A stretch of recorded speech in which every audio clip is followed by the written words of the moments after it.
सबका अभिनंदन करती हूँ, जो हमारे गेस्ट आए हैं उनका, और जो जितनी प्रेग्नेंट महिलाएं आई हैं और उनके साथ में जो भी आए हैं सभी का मैं अभिनंदन करती हूँ। अपनी तरफ से, प्रिया मैम की तरफ से, शैलजा मैम की तरफ से और बंसल हॉस्पिटल की तरफ से आप सभी ने टाइम निकाला, अपना समय हमारे लिए दिया और आप इतना अपनी प्रेगनेंसी को लेकर सजग हैं, ये जान करके मुझे बहुत खुशी हुई। सभी का अभिनंदन फिर से करती हूँ।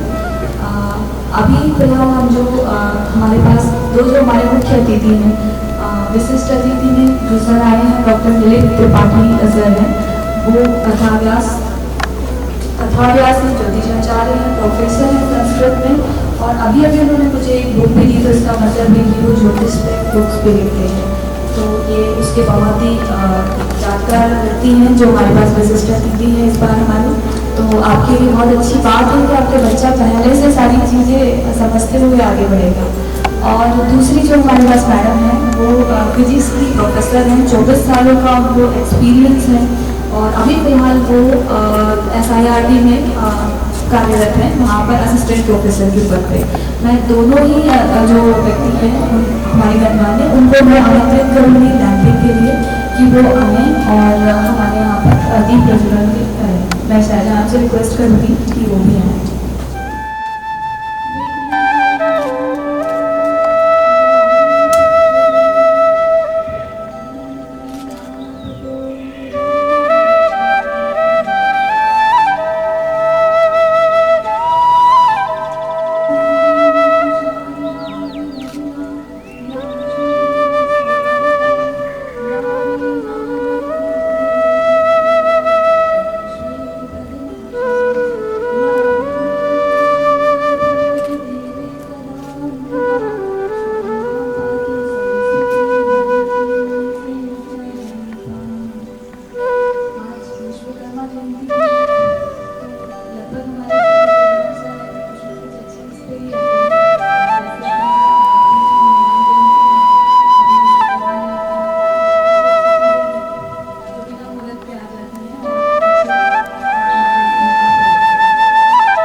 अवगत कराएं कि ज्योतिष क्या होता है। सर का अगर मैं छोटा सा इंट्रो दूँ तो मध्य प्रदेश शासन के घोष सम्मान से सम्मानित प्रख्यात कथाव्यास एवं ज्योतिषाचार्य डॉक्टर नलिन त्रिपाठी ने भोपाल विश्वविद्यालय से PhD उपाधि अर्जित की है। हालैंड के महर्षि वैदिक विश्वविद्यालय में विजिटिंग प्रोफेसर के रूप में कार्यरत करते हुए महर्षि चैनल से 192 देशों में पूर्ण वैदिक ज्ञान का पाठ्यक्रम प्रसारित किया है।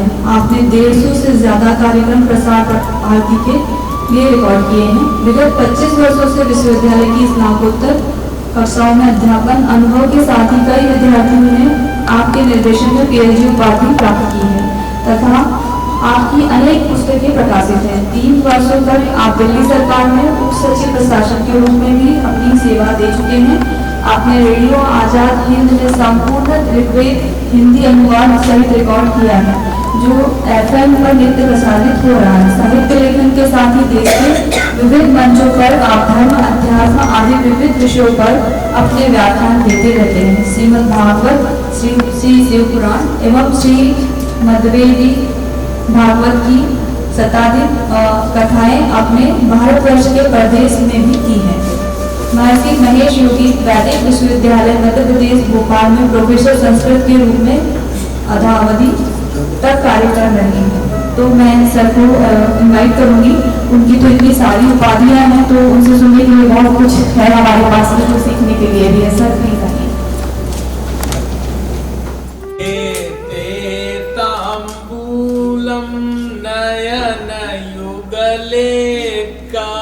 जल कला ललाटे काश्मीरम विलसति गले मौक्ति कलता स्फुरत् कांची शाटी पृथुकटि तटे हाटकमयी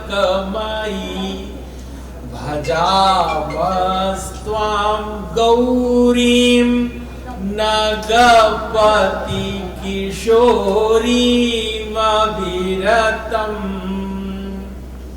भारतीय संस्कृति में अत्यंत आनंद, आह्लाद और प्रसन्नता का ये क्षण किसी नए जीव के सृजन के विषय में हमारी प्रश्नाकुलता और उसका समाधान।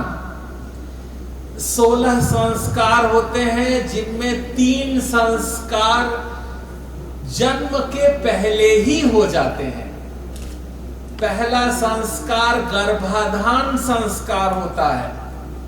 27 नक्षत्रों में कुछ पुरुष नक्षत्र हैं, कुछ स्त्री नक्षत्र हैं और कुछ उभय पक्षी नक्षत्र हैं। जो जिस नक्षत्र में संयोग करता है उसके यहां उसी नक्षत्र में वैसा शिशु उत्पन्न होता है। यह बहुत सुंदर विज्ञान है। ये हमारे गर्भ में उत्पन्न होने वाला शिशु कोई सामान्य जीव नहीं है। वो 10 महीने तक हमारे गर्भ में रहता है। ये भगवान का दशावतार है। पहले महीने में जब गर्भ हमारे पेट के अंदर रहता है तो वो भगवान का पहला मीन अवतार है। मीन अवतार में वो तिरता रहता है। दूसरे महीने में वो कच्छपा अवतार होता है, थोड़ा सा स्थूल हो जाता है। तीसरे महीने में वही गर्भस्थ शिशु ही वराह अवतार धारण करता है, उसका थूथन निकल आता है। अभी ये 3 अवतार पशु योनि के हैं, बहुत गर्भ का निर्धारण नहीं होता। वेद में हमारे पास ऐसे मंत्र हैं और प्राचीन काल से परंपरा है कि तीसरे मास के अंत में पुंसवन संस्कार होता है। जैसे ही गर्भ तीसरे मास में प्रविष्ट होता है तब लिंग का निर्धारण शास्त्रीय पद्धति से होता है और पुंसवन संस्कार के वेद में मंत्र दिए हुए हैं। उन वेद मंत्रों के प्रयोग से हम शिशु को स्थिर बना देते हैं। फिर गर्भ क्षरण की संभावना नहीं रहती। उसके लिए वट वृक्ष के दूध के प्रयोग का शास्त्रों में उल्लेख किया गया है। हम पुत्र की कामना से दाहिने नासिका में वट वृक्ष का दूध डालते हैं। कन्या की कामना से बाएं नासिका में वट वृक्ष का दूध डालते हैं। कन्या प्राप्ति के लिए ललिता सहस्रनाम का पाठ करते हैं और पुत्र प्राप्ति के लिए भगवान जैसी संतान हमारे घर में हो इसके लिए विष्णु सहस्रनाम का पाठ करते हैं। पाठ के श्रवण करने से अंतर्निहित चेतना जागृत हो जाती है। मंत्र का इतना अभूतपूर्व प्रभाव होता है कि जीव चैतन्य हो जाता है। भगवान के 1001 नाम है। ओम विश्वम विष्णुर्वषट्कारो भूत भव्य भवत् प्रभु भूतकृत भूत भृत भावो भूतात्मा भूत भावना भूतात्मा परमात्मा च मुक्तानां परमागति अव्ययः पुरुषः साक्षी क्षेत्रज्ञोऽक्षरेव च योगो योगविदां नेता प्रधान पुरुषेश्वरः नारसिंह वपुः श्रीमान् केशवः पुरुषोत्तमः सर्वः शर्वः शिवस्थाणुर् भूतादिर्निधिरव्ययः संभवो भावनो भर्ता प्रभवः प्रभुरीश्वरः स्वयंभू शंभुरादित्यः पुष्कराक्षो महासुरः अनादिनिधनो धाता विधाता धातुरुत्तमः अप्रमेयो हृषिकेशः। इस तरह भगवान के 1001 नाम उस गर्भस्थ शिशु के अंदर संस्कार बन के प्रविष्ट कराए जाते हैं, जिससे उसके अंदर अंतर्निहित चेतना में भगवत सत्ता चैतन्य हो जाती है। ये तीसरे मास में होता है, उसके भी नक्षत्र निर्धारित हैं, समय निर्धारित है, काल का प्रबोधन देखा जाता है और फिर उस विशेष नक्षत्र में जब यह क्रिया की जाती है तब भगवान का आवाहन किया जाता है। हमारे यहाँ जीव की उत्पत्ति कोई भोग विलास का परिणाम नहीं, परमात्मा के स्वागत का उद्यम है। भारतीय संस्कृति में एक नए आकल्पन का उद्देश्य है। प्रत्येक स्त्री चाहती है कि उसके गर्भ से भगवान जन्म लें। श्रीमद् भागवत में वर्णन है, ये प्रश्न किया गया कि अगर हम अपने गर्भ से भगवान को उत्पन्न करना चाहें तो क्या उपाय करना चाहिए। तब ऋषि संकेत करते हैं, वेद व्यास जी कहते हैं कि पयोव्रत करना चाहिए। 13 दिन तक स्त्री और पुरुष को निरंतर गौरस का पान करना चाहिए, गाय के दूध का सेवन करना चाहिए। कैसी गाय हो? श्याम सुरभि पय विशद अति गुणद करहि सब पान।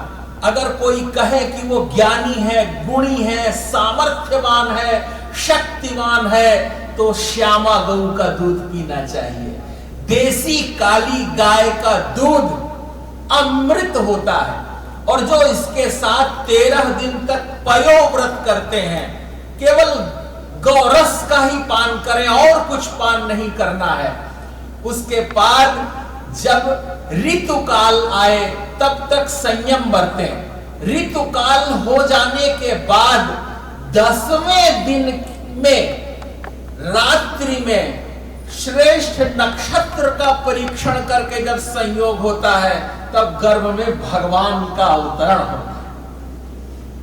ये भारतीय परंपरा, शास्त्र परंपरा संकेत करती है, पुंसवन संस्कार में यह सामर्थ्य है कि हम उस गर्भस्थ शिशु को दिव्य चेतनावान बना दें। हम नित्य विष्णु सहस्त्रनाम गर्भस्थ शिशु को सुनाएं। धीरे धीरे जैसे समय बीतता जाए, फिर 6वां महीना लगेगा। आइए, अभी तो 3रे महीने में वो वराह का अवतार हुए थे।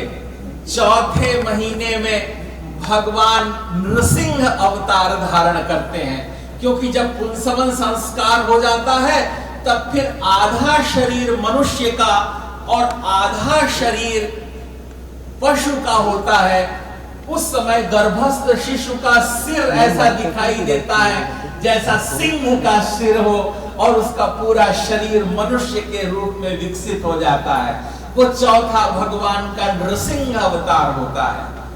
5वें महीने में वो भगवान का वामन अवतार होता है। उस समय वो छोटे से शिशु के रूप में चैतन्य होता है, और जब वो चैतन्य होता है तब उस समय 6वें मास की प्रारंभिक भूमिका में जब वो धीरे धीरे बड़ा होने लगता है और बड़े होते समय माँ के पेट में लकीरें बनने लगती हैं, माँ को पीड़ा होने लगती है, तब वो परशुराम के अवतार के स्वरूप में आते हैं और फिर उस समय सीमंतोन्नयन संस्कार होता है।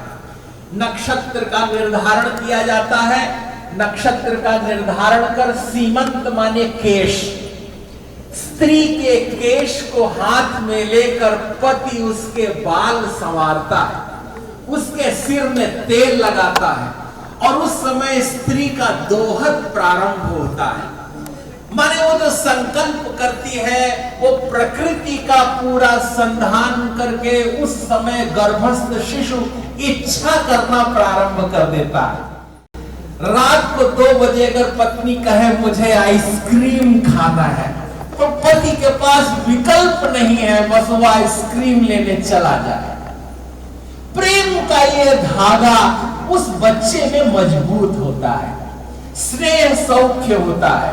जब माँ कहती है हमको ये सब्जी खाना है, हम अपने बच्चे में वो संस्कार देते हैं कि उसे भविष्य में कौन सी सब्जी खाना है।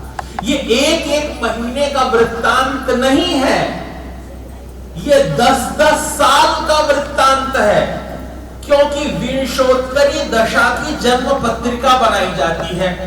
हम 120 साल किसी एक जीव का जीवन मानते हैं। मानव शरीर की अवस्था 120 वर्ष है और उस 120 वर्ष में धीरे धीरे जब एक एक मास में जो हम व्यवहार करते हैं वो 10-10 साल के लिए उसकी पूंजी बन जाता है। आज खिचड़ी बनाई जाती है, पूरे थाल में खिचड़ी फैलाई जाती है, उसमें घी डाला जाता है और उसके 2 भाग किए जाते हैं। पति अपनी पत्नी के पीछे से खड़ा होकर दाहिने हाथ से उसके पेट पर हाथ रखते हुए मंत्र बोले जाते हैं और वो मंत्र जब दोहराता है तब वो पिता के संस्कार, मां के गुण धर्म और भगवान की चेतना समवेत होती है और वो पूर्ण पुरुष बनना प्रारंभ हो जाता है। पूर्ण जागृति और चैतन्यता आने लगती है और उस काल में फिर वो आधा जो बनाया गया पदार्थ है आधा श्वान को खिलाया जाता है। उस समय उसके बच्चे के अंतर मन में दान का भाव डाला जाता है। इस संसार में तुम कभी भी कुछ कमाना तो आधा इस प्रकृति के लिए देना, और वो आधा मां स्वीकार करती है। सीमंतोन्नयन संस्कार होता है, नित्य विष्णु सहस्त्र नाम का पाठ श्रवण होता है। हमारे जीवन में हम दिव्यता को अगर चाहें तो उसका पहले से ही आधान करना पड़ता है।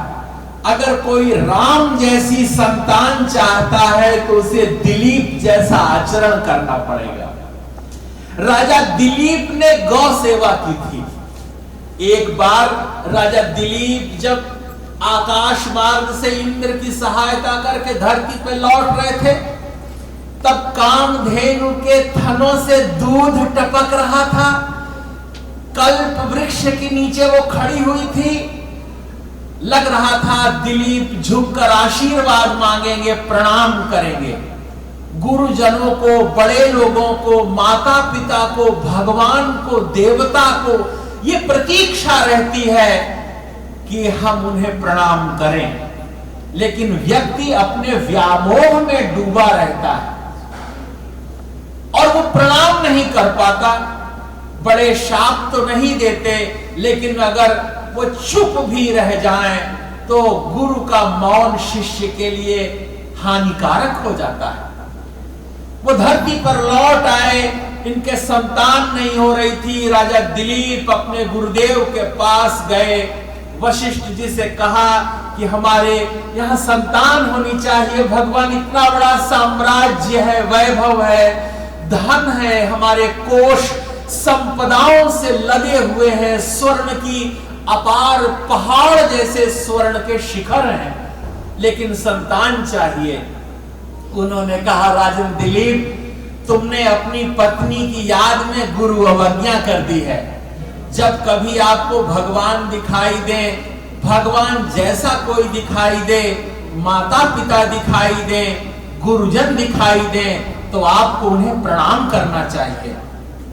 आपने प्रणाम नहीं किया और प्रणाम न करने का परिणाम है कि आज आप व्याकुल हैं। राजा दिलीप ने कहा, गुरुदेव उपाय बताइए। गुरु उपाय, गुरु का ही नाम उपाय है, उपाय को ही तो गुरु कहते हैं। आप मुझे सलाह दीजिए, मैं क्या करूं? तब राजा दिलीप को संकेत करते हैं गुरुदेव की नंदिनी गाय है, आप गौ सेवा करें। और उस क्षण राजा दिलीप गौ सेवा करते हैं, नंदिनी को लेकर चराने के लिए निकलते हैं। भारत का चक्रवर्ती सम्राट संतान प्राप्ति के लिए गौचारण प्रारंभ करता है। गाय आगे आगे चलती है, राजा दिलीप पीछे पीछे चलते हैं। गाय जब चलती है तभी राजा चलते हैं, जब गाय बैठती है तभी राजा दिलीप बैठते हैं, जब नंदिनी कुछ आहार ग्रहण करती है तभी राजा दिलीप कुछ आहार ग्रहण करते हैं। उनका शरीर तुंदिल शरीर है, मोटा शरीर है, जैसे गणेश जी का शरीर है। अर्थात राजा दिलीप जब चलते हैं, बायां पैर रखते हैं तो उनका पेट बाईं ओर झुक जाता है, जब वो दाईं ओर पैर रखते हैं तो पेट दाईं ओर झुक जाता है। लेकिन भारत का चक्रवर्ती सम्राट गौ सेवा करता है, 21 दिनों तक गाय के पीछे पीछे चले हैं और तब गौ माता प्रसन्न हो गई। इसीलिए गाय को गुड़ खिलाया जाता है अपने हाथ पे रख कर कि अगर वो जीभ से चाट देंगी तो हमारी भाग्य रेखाएं सुधर जाएंगी, वे प्रेम से निहार देंगी तो हमारा जीवन बन जाएगा। हम उन्हें गौग्रास खिलाते हैं, गौ माता प्रसन्न हो जाएंगी तो हमारे यहाँ जैसे धरती इस संसार के समस्त प्राणियों को धारण करती है, हमारी संतान भी ऐसे होगी जो पूरे विश्व को धारण करेगी। वो नंदिनी प्रसन्न होकर मनुष्य की वाणी में बोलती हैं कि राजन, मैं आप पे प्रसन्न हूं, वरम ब्रूहि, कोई वर मांग लीजिए। और उस क्षण राजन कहते हैं, आप जानती हैं मुझे एक संतान की अपेक्षा है। तब नंदिनी कहती हैं, मेरी थनों से टपकता हुआ दूध, राजन इसको लेकर इसका पान कर लो, तुम्हारे यहां तेजस्वी संतान पैदा होगी। तब राजा दिलीप कहते हैं, नहीं नहीं मां, मैं एकांत में यहां आपके दुग्ध का पान नहीं कर सकता, क्योंकि मैं यहां गौचारण के लिए आपको लाया हूं। आप अपने आश्रम चलिए, आपके दूध पर पहला अधिकार आपके बच्चे का है। गौवत्स का अधिकार पहला अधिकार है। जब वो दूध पीते पीते छक जाए तब उसका दूध फिर निकाला जाए और अंतेवासियों के लिए, यज्ञ इत्यादि के लिए जो दूध घी का प्रयोग है उनके लिए दूध इस्तेमाल के लिए रखा जाए। अंतेवासी उसका पान करें और उसके बाद मैं राजा हूं, मैं गुरुकुलों से कर नहीं ले सकता, जो प्रसाद रूप में दूध वितरित होगा वह दूध मैं ग्रहण करूंगा। और जब मैं ऐसा दूध ग्रहण करूंगा तब मेरे घर में जो संतान होगी वो चक्रवर्ती होगी। अगर मैं एकांत में आपका दूध पीता हूं तो मेरी संतान चोर पैदा होगी। ये भारत की संस्कृति है, ये ज्ञान परंपरा है कि हम कैसा अन्न ग्रहण करें तो हमारे शिशु का पालन पोषण कैसा होगा। आप ओम नमो भगवते वासुदेवाय कह के चावल निकालिए, ओम नमो भगवते वासुदेवाय कह के आटा निकालिए, वही कहते हुए माड़िए और वही कहते हुए रोटी सेकिए और वही कहते हुए भगवान को भोग लगाइए, क्योंकि ऐसे बना हुआ तो खाना है, लेकिन खाने को नहीं खाना है। खाने की थाल सजाकर जब भगवान की ओर लेके चलेंगे तो वो भोग हो जाएगा। भगवान के सामने रख के उसमें तुलसी दल तोड़ेंगे तो वो प्रसाद हो जाएगा। और जो प्रसाद ग्रहण करेगा वो सामान्य जीव नहीं होगा, वो भक्त हो जाएगा। और जो भक्त हो जाएगा वो प्रहलाद हो जाएगा, और जो ध्रुव और प्रहलाद हो जाएगा तो उसके लिए भगवान आएंगे। छोटी छोटी 5-5 वर्ष की अवस्था वाले उन बच्चों के लिए भगवान आए तो निर्मल मन के कारण आए। परीक्षित को जब पता चला कि 7 दिन शेष हैं तो उसने भगवत कथा श्रवण की, अर्थात 7 दिन शास्त्र श्रवण करने से उसे मोक्ष मिल गया। भारत की ज्ञान परंपरा का यह सामर्थ्य है कि व्यक्ति को वो सब कुछ प्रदान कर सकती है। व्यक्ति की व्याकुलता खत्म हो जाए, उसकी दीनता नष्ट हो जाए, दैन्य नष्ट हो जाए, वो प्रसन्न हो, भगवान ने उसे बनाया है तो वो मुस्कुराता रहे। गर्भस्थ शिशु जिसके अंदर है उसे दुखी नहीं होना चाहिए, वो सदा मुस्कुराता रहे, वो शास्त्र श्रवण करे, उसके घरों में ब्राह्मण विद्वानों अतिथियों का आगमन होता रहे, वहां भोजन होते रहे, वहां मंत्रोच्चार होता रहे, वहां मंदिर की घंटियों की ध्वनि गूंजती रहे, वहां विष्णु सहस्त्रनाम का पाठ होता रहे, वहां आदित्य हृदय स्तोत्र हो जिससे शिशु का हृदय पुष्ट हो। ये भारत की आधुनिक संस्कृति, आज बच्चा पैदा हो रहा है तो उसके ऊपर हेलोजन लाइट डाल रहे हो। प्राचीन काल में गर्भस्थ शिशु जो 10 महीने तक पेट के अंदर गहन अंधकार में रहता था, जब पैदा होता था तो 10 दिन का कोहबर रखा जाता था, अंधेरे कमरे में रखते थे और फिर धीरे से उसे प्रकाश में लाया जाता था। तब उसकी आंखें मजबूत रहती थी, 120 साल तक चश्मा नहीं लगता था। अभी तो पैदा होते ही अंधेरे से निकला और हेलोजन लाइट में, कहते हैं पीला पड़ गया। अरे कैसे न पीला पड़ जाए, इतनी तेज लाइट डाल रहे हो। जितनी आवश्यकता हो उतने ही प्रकाश का उपयोग करें। अगर कोई चाहे कि उसके यहाँ शिशु स्वस्थ हो, प्रसन्न हो, सकारात्मकता हो, तो उसे पुंसवन संस्कार कराना चाहिए, सीमंतोन्नयन संस्कार कराना चाहिए, विधि विधान से विचार करते हुए चिंतन करना चाहिए, मुहूर्त पूछने चाहिए। और जैसे ही नवम मास होने को हो, थोड़ा सा रेड़ी का तेल, इसके केस्टर ऑयल दूध के साथ धीरे धीरे पीना चाहिए। एक जन को हमने बताया कि केस्टर ऑयल पी लें, वो विदेश परदेश की बात थी, अमेरिका में लोग रहते थे। उन्होंने कहा गुरुजी ठीक है, जानते होंगे हम इसमें सुधार करते हैं, मॉडिफिकेशन करते हैं, हम रेड़ी का क्यों तेल पिलाएं, हम तो सामर्थ्यवान हैं। उन्होंने घी पिलाना शुरू कर दिया।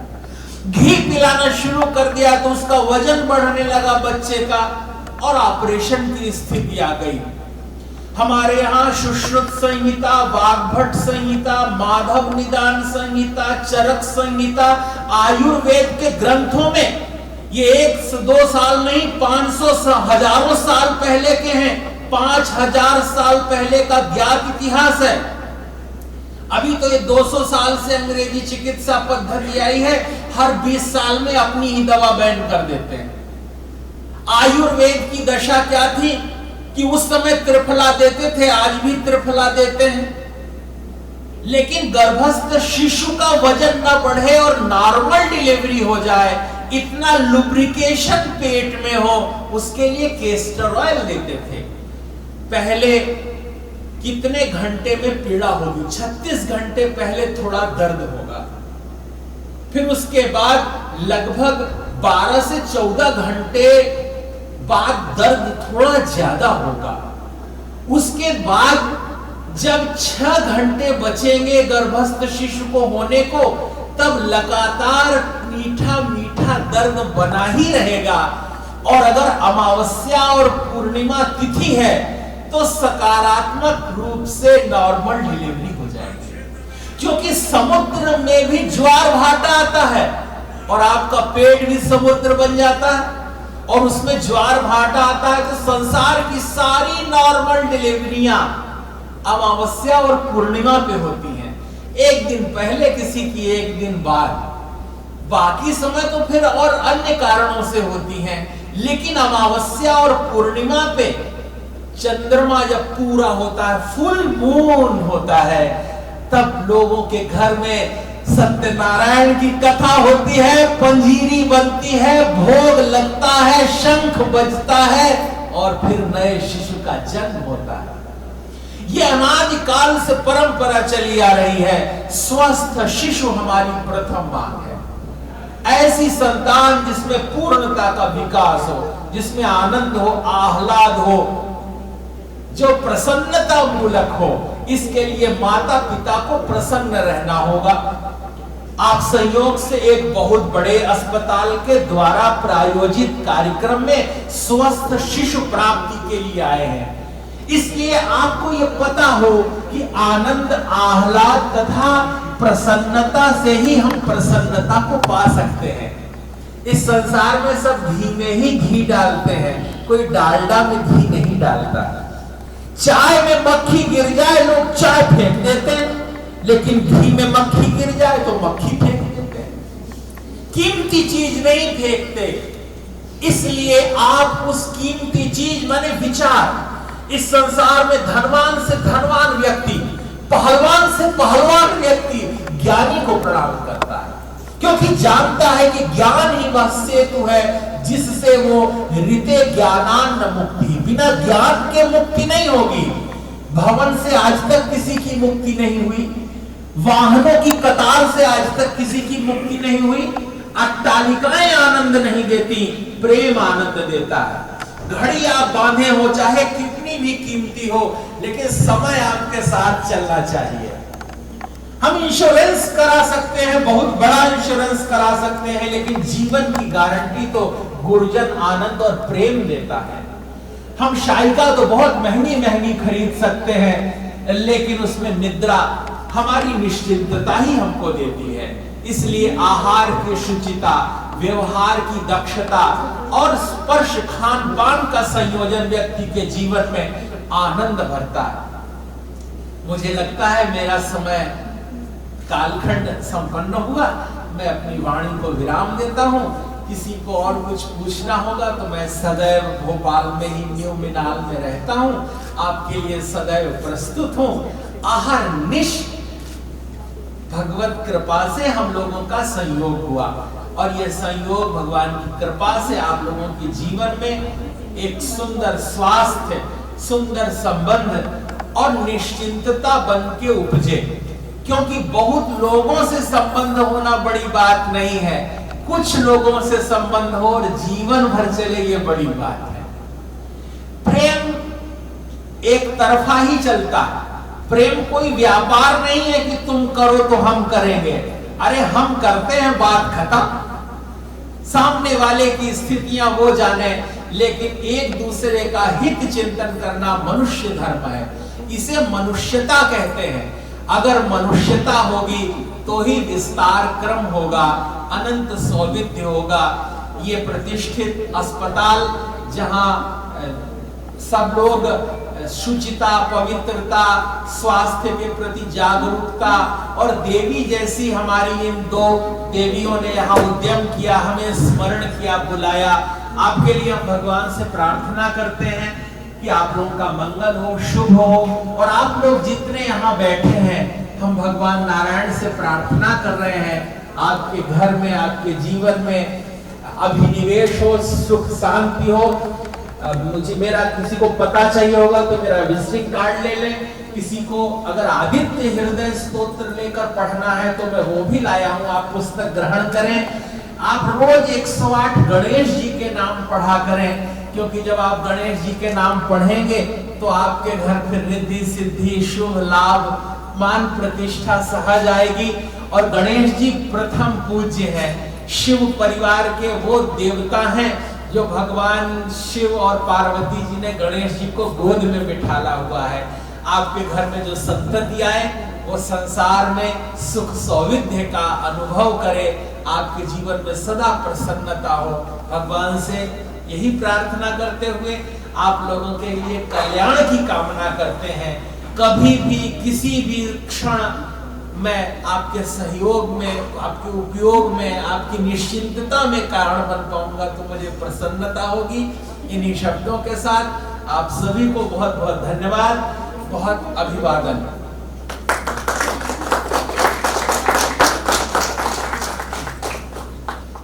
धन्यवाद त्रिपाठी सर, बहुत अच्छा लगा। आपने जो आज गर्भ संस्कार पर इतनी अच्छी अच्छी बातें बताई कि किस तरह से हम ग्रह नक्षत्र मुहूर्त के अनुसार यदि हम अपने बच्चों को जन्म देते हैं तो उन बच्चों पर क्या प्रभाव पड़ता है। तीसरे माह में जो उन्होंने पुंसवन संस्कार बताया कि बच्चा किस तरह से, हम यदि पुंसवन संस्कार करते हैं तो वो भी, उसका प्रभाव भी बच्चों पर पड़ता है।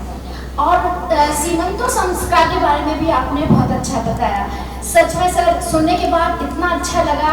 और हम देख रहे हैं कि जो पिछले 8 साल से गर्भ संस्कार के जो कार्यक्रम होते जा रहे हैं, और उसमें लगातार हम ये चीज़ हमने महसूस की है कि इन समय जो ये 9 महीने का समय होता है, माँ जैसा खाती है, जैसा सोचती है, जैसे विचार रखती है, वही बच्चे में ट्रांसफर होता है। जिस तरह से सर ने मंत्रों का प्रभाव बताया, ये बात बिल्कुल सच है कि कि यदि आपने ये 9 माह में बहुत अच्छे विचार रखे, अपने आप को खुशहाल रखा, किसी भी तरह की कोई नकारात्मकता नहीं लेकर आए, मंत्रों से, ईश्वर से अपनी आस्था बनाए रखी, तो जो आपका आने वाली संतति है वो श्रेष्ठ संतति होगी। क्योंकि हमारा केवल एक ही उद्देश्य है कि ये 9 माह आपके बहुत अच्छा सुहावना सफर निकले और जो बच्चा आने वाला है वो स्वस्थ हो और आप भी स्वस्थ हैं। तो धन्यवाद त्रिपाठी सर, आज मुझे भी आपका सुनने का पहली बार मौका था गर्भ संस्कार पे, बहुत मजा आया। धन्यवाद। ये सारी चीज़ें ज़्यादा जानते नहीं हैं, आप जो बता रहे थे इतना डीप में तो शायद हम लोगों ने भी नहीं सोचा। बट हाँ, जैसा प्रिया मैम सोचती है कि जो प्रेगनेंसी हमें मिली है, और यहाँ तो कुछ लोग ऐसे होंगे जिनको बहुत मुश्किल से प्रेगनेंसी मिली है, तो उनकी जो 9 महीने का सफ़र है वो बहुत अच्छा गुजरे, उनको सारी चीज़ें पता हो कि कैसे करना है, क्या करना है। हो सकता है वो एक ही बार प्रेग्नेंट होना चाहते हो, तो इसी में सारी चीज़ें आ जाए, वो एक ही बच्चा उनका नाम रोशन कर दे और ऊपर वाले को हमेशा याद रखे, क्योंकि वो सबसे बड़ी शक्ति है जो है, हमें हमेशा हमारे साथ है। मैं अभी धन्यवाद करूँगी सर को, और मैं मैम को इनवाइट करना चाहूँगी। मैंने थोड़ा सा मिस्टेक कर दिया था अभी बोलने में। मैम एसोसिएट प्रोफेसर हैं, doctor Ritu Tiwari ma'am, engineering college, motivational speaker हैं, यूट्यूबर हैं, ब्लॉगर हैं। Ritu Tiwari is a profound motivational speaker, associate professor in a reputed engineering college with 24 years of teaching experience, coach, mentor and known faculty in the field of the physics. Dr. Tiwari has been highly celebrated for her contribution and work for the nation. Ma'am को मैं invite करूँगी और ma'am please आएँ और हमें बताएं। पिछली बार का उनका एक बहुत अच्छा सा मुझे वो याद है, उन्हें उनकी प्रेगनेंसी के बारे में बताया था, छोटा सा एक टॉपिक, वो मुझे बहुत पसंद आया था और वो मुझे अभी भी याद है। शायद वो छोटा सा फिर से वो एक बार बताएं तो मुझे अच्छा लगेगा, क्योंकि अभी सारी नई हमारी मतलब प्रेग्नेंट महिलाएं हैं सारी। प्लीज़ मैम आइए। सबसे पहले यहाँ उपस्थित समस्त गर्भवती महिलाएं और उनके परिवारजन सबको बहुत बहुत बधाइयाँ कि आपको ईश्वर ने इस रिस्पॉन्सिबिलिटी के लायक समझा और आपको ये नहीं मिलती। अपना वक्तव्य जो मैं शुरू करूंगी, बट उसके पहले मैं कोशिश करूंगी, हो सकता है मे बी हिंदी आप लोगों के लिए उतनी कंफर्टेबल ना हो, तो आज का जो मेरा टॉपिक है वो है गर्भावस्था में भावनात्मक समायोजन। तो भावनात्मक तो समझ आएगा कि इमोशनल है, बट समायोजन मीन्स जब परिस्थितियां लगातार हमारे फेवर में नहीं है तब भी हम उनमें कैसे एडजस्ट करें। तो कोशिश मेरी यही होगी कि ये समायोजन जो आपका इन 9 महीनों के दौरान करना है वो बड़ी आसानी से कैसे हो जाए, बस यही एक प्रयास है। मैं काफ़ी समय से यहाँ आती रही हूँ और मैं जब भी आई हूँ मुझे बहुत अच्छा लगा। यहाँ मौजूद कई जो गर्भवती महिलाएं थी उन्होंने बाद में भी मुझे कॉन्टेक्ट किया और कहा मैडम आपके जो उदाहरण थे वो हमारी प्रेगनेंसी में हमको बहुत सहायक रहे। तो मैं फिर वही कोशिश करूँगी जैसा भी नीतू मैडम ने बताया कि कुछ उदाहरण मैंने अपनी लाइफ के दिए थे, क्योंकि नेट पे तो बहुत कुछ है, नेट पर तो बहुत कुछ है, परंतु हर एक का बताने का तरीका और अनुभव हर एक का अलग है। और मेरा अनुभव भी दोनों प्रेगनेंसी में काफ़ी टिपिकल भी रहा है और आसान भी रहा है, क्योंकि मेरी भी 2 बेटियां हैं, तो वो तो मैं आपसे साझा करूँगी। परंतु एक बार इस सब्जेक्ट को थोड़ा सा क्लियर करूँ कि गर्भावस्था में भावनात्मक समायोजन, इसको यदि मैं आगे बढ़ देखूं तो सबसे पहले कि ये टॉपिक हमको रखने की जरूरत क्या थी, या ये टॉपिक हमने चूज क्यों किया। तो इसके जो रीजन है उनमें अगर हम देखें तो सबसे पहले जो हम सब जानते हैं कि इन 9 महीनों के दौरान हार्मोन्स में बहुत ज़्यादा बदलाव होता है, उथल पुथल चलती रहती है, और अगर हार्मोन्स में बदलाव होगा तो वो निश्चित रूप से हमारे व्यवहार में नजर आएगा। और जैसे ही हार्मोन्स में बदलाव होता है, व्यवहार में परिवर्तन आता है, हमारे निर्णय गलत होते हैं, डिसीजंस गलत होते हैं, सोच गलत होती है, और अल्टीमेटली कहीं ना कहीं जाके हमारे संस्कार, हमारे एक्शन में भी वो चीज़ें आने लगती हैं जो नहीं आना चाहिए। एक और जब हम उसको पॉइंट देखें कि शारीरिक बदलाव भी आता है, जैसे जैसे आपका समय गुजरता जाता है, एक कहना चाहिए आपका जो पर्सनालिटी पहले होता है वो बहुत हद तक चेंज होने लगता है। कहीं ना कहीं ये भी बहुत बड़ा पॉइंट बनता है हमारे डिप्रेशन का कि मैं इतनी बेडोल हो जाऊंगी तो मैं वापस शेप में कैसे आऊँ। कई बार ऐसे विचार मन में आते हैं कि मैं ये खाऊं कि नहीं खाऊं, कहीं ऐसा ना हो कि इतना ज़्यादा खाने से वापस मैं वैसी ना हो पाऊं जैसी थी। ये 2 कारण हुए। तीसरा कारण जैसे है कि रिस्पॉन्सिबिलिटी है, जवाबदारी है। कितनी बड़ी जवाबदारी। अभी तक का जीवन स्वच्छंद था, निश्चिंत था। मैं थी, पति थे, मेरा जॉब था, मैं निश्चिंत थी, मुझे जो करना वो मुझे करना है। बट अब ये है, अब आपके साथ कोई अटैच है और वो भी इस तरह से अटैच है फिलहाल इन 9 महीनों तक कि वो आपकी हर चीज के लिए बिल्कुल कहना चाहिए अपना एंटीना खड़ा किए हुए, आपकी हर चीज को सुन रहा है, आपके हर भाव को समझ रहा है। तो इसके लिए इसको देखते हुए, जिम्मेदारी को देखते हुए भी कभी कभी हमको अपने कहना चाहिए नेचर में चेंज लगता है। और जो लास्ट पॉइंट है यानी कि एक भय यानी कि फियर, डर तो होता है, बच्चा कैसा होगा, ये जो डर है, ये डर हमको आगे जाके हमारी हर कहना चाहिए अनहैप्पीनेस कहीं से भी आ रही है तो उसका अगर बेसिक रीजन रूट यदि हम देखें तो वो है सिर्फ डर। मैं आपको एक छोटी सी स्टोरी सुनाती हूँ, बहुत अच्छी, थोड़ा सा मजा आएगा, लोग बोर ना हो। और वैसे मैं चाहूंगी कि मेरा ये जो सेशन है वो इंटरेक्टिव हो तो शायद ज़्यादा अच्छा रहेगा, क्योंकि क्लास में भी हम 24 ईयर्स से पढ़ाते रहे हैं। क्लास यदि इंटरेक्टिव होती है तो शायद स्टूडेंट्स को ज़्यादा मजा आता है, बजाय इसके कि सामने वाला बोलता जा रहा है। तो यदि आपको बीच में कोई भी क्वेरी आती है तो आप जरूर पूछें। तो मैं आपको ये एक स्टोरी छोटी सी सुना रही हूँ, पंडित जी तो शायद सुनी नहीं होगी। माता पार्वती की स्टोरी है कि एक बार क्या हुआ था कि माता पार्वती जो है उनको ऐसा विचार आया कि क्यों ना मैं बहुत अच्छा घर बनवाऊं। कैलाश जो है वो बहुत अच्छा है, परंतु क्यों ना एक बहुत खूबसूरत सा घर हो। उन्होंने विश्वकर्मा जी को बोला कि एक बहुत अच्छा घर बनवा के लाइए। उन्होंने एक बहुत अच्छी प्रति ये कहना चाहिए मॉडल, उन्होंने बहुत सुंदर मॉडल बना के उनको दिया। पार्वती जी को वो मॉडल बहुत अच्छा लगा। तभी क्या हुआ कि जो शनिदेव थे, सब जानते हैं शनिवार को सभी लोग तेल भी चढ़ाते हैं, तभी शनिदेव जो अपनी तपस्या में बैठे हुए थे उनको ऐसा लगा कि मेरा मन जो है शांत नहीं है, मतलब लोग मुझे अच्छी दृष्टि से क्यों नहीं देखते हैं। अगर किसी को पता चले शनि लग गया मतलब उसको आफत लगने लगती है, मतलब मुझे अच्छी दृष्टि से क्यों नहीं देखते। तो उनको लगा एक बार मैं जाके भगवान भोलेनाथ से पूछता हूँ कि मुझे लोग अच्छी दृष्टि से क्यों नहीं देखते हैं, मुझे शांति कैसे मिलेगी। तो उन्होंने ये निश्चय करके वो कैलाश की तरफ चल दिए। नारद जी को पता चला तो नारद जी पार्वती जी के पास आकर बोले कि जो शनिदेव हैं वो इधर आने वाले हैं कैलाश की तरफ, तो ऐसा ना हो कि उनकी कुदृष्टि आपके इस महल पर पड़ जाए, और यदि कुदृष्टि उनकी पड़ गई तो ये बनी बात है कि आपका ये महल तो बनने से रहा। अब पार्वती जी के मन में डर आया, ये जो लास्ट पॉइंट बोला ना डर, ये डर ने फिर क्या क्या करवाया। जबकि हमें ऐसी देवी की बात कर रहे हैं जिनके बारे में, महाशक्ति के बारे में कोई नहीं जानता, लेकिन उनके अंदर भी डर आ गया। उस महल को लेके जो अटैचमेंट था, आपका भी अटैचमेंट अपने बच्चे से हो रहा है तो कहीं ना कहीं डर आ रहा है। जब हम किसी से अटैच होते हैं ना तो खोने का डर पहले आने लगता है। तो जैसे ही उनके अंदर डर आया, उन्होंने सबसे पहले जो चीज हुई वो हुआ इनडिसीजन, अनिर्णय की अवस्था कि मैं क्या करूँ, मैं इसको कहाँ छिपा दूँ, कैसे रख दूँ कि शनिदेव ना दिखे। लेकिन उनको कैलाश क्योंकि पूरा ओपन था तो उनको कोई जगह ऐसे दिखी नहीं कि वो कहाँ छिपा सकते हैं उसको।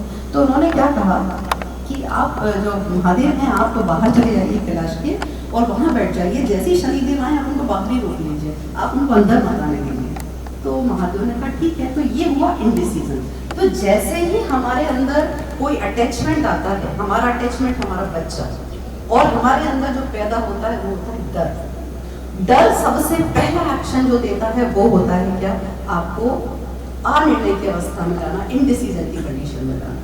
जैसे ही इनडिसीजन हुआ उसके बाद में उन्होंने उसको छिपाने की कोशिश की। अब शनिदेव आए तो उन्होंने बोल तो पता है भोलेनाथ को कि ऐसा ऐसा है, मुझे शांति बिल्कुल नहीं मिल रही है, लोग मुझे अच्छे से देखते नहीं। तो उन्होंने कहा एक काम करो, मैं डमरू बजाता हूँ, उससे मैं शांति मिली। और उन्होंने डमरू बजाना शुरू कर दिया। एक बात मैं इसमें बताना भूल गई थी कि शंकर जी ने ये जरूर बोला था कि जैसे ही अगर वो अंदर आने लगेंगे तो मैं डमरू बजाने लगूंगा। तो जैसे ही उन्होंने डमरू बजाना शुरू किया, इधर पार्वती डर गई कि शायद वो अंदर आ रहे हैं, और इस डर के मारे उन्होंने कहा कि अब मैं इसको छुपाऊं कहाँ, तो उनको कहीं चूकी जगह नहीं मिली, तो उन्होंने उसको क्या किया, जला दिया कि कम से कम वो देखे तो नहीं, मेरे अंदर प्रतिकृति में दूसरी बनवा लूंगी लेकिन कम से कम उनकी पूर्वज की इस पर ना पड़े, तो उन्होंने उसको जला दिया। और जलाने के बाद फिर भी डमरू की आवाज आती रही, तो डमरू की आवाज आती रही, गई वो देखने बाहर, जैसे ही बाहर जाके देखा तो देखा कि भोलेनाथ डमरू बजा रहे हैं और शनिदेव आराम से सुन रहे हैं बैठ के। तो उन्होंने बोला कि जब ये अंदर नहीं आ रहे थे तो आपने डमरू बजाना क्यों शुरू कर दिया, तो बोले वो तो हमारी डमरू नहीं सुनने आए थे इसलिए मैंने बजाना शुरू कर दिया। लेकिन उनको जब स्थिति पता चली तो उनको बहुत दुख हुआ कि मतलब मैंने इतने से उसके कारण कि मैं समझ नहीं पाई उस कंडीशन को, मैंने इतनी जो तमन्नाओं से जो घर बनवाया था वो घर मैंने जला दिया। क्रोध भी आया, झुंझलाहट भी हुई, साथ में बहुत उदासी भी हुई। मैं ये शब्द बड़े बड़े डिप्रेशन वगैरह तो यूज नहीं कर सकती हूँ क्योंकि वो एक मैं कहना चाहिए भगवती की बात बता रही हूँ, लेकिन ये जनरली हमारे साथ होता है। तो ये स्टोरी से मैं आपको कैसे रिलेट कर रही हूँ कि जब भी हमारा भी अटैचमेंट किसी चीज से होता है हमारे अंदर एक अनजाना भय आता है, हमको नहीं पता होता वो भय क्या, इसलिए उसको अनजाना बोल रहा है। लेकिन वो भय हमारे अंदर इनडिसीजन लाता है, वो भय हमारे अंदर क्या लाता है कि हमको झुंझलाहट होती है नहीं, इतनी माएँ यहाँ बैठी हैं, हमारा नेचर इन 9 महीने के दौरान बहुत ज्यादा झुंझलाने लगते हैं, इरिटेशन होना शुरू हो जाता है, मतलब बात बात पे मतलब कोशिश करते हैं कि हमको घर का हर व्यक्ति बहुत अटेंशन दे। ये आपके कहना चाहिए ये पॉइंट्स हैं जो कि आप महसूस करते हैं इन चीज़ों को कि आपको घर वाले अटेंशन दें, झुंझलाहट होगी, घबराहट होगी, फिर अल्टीमेटली बार बार गुस्सा आएगा।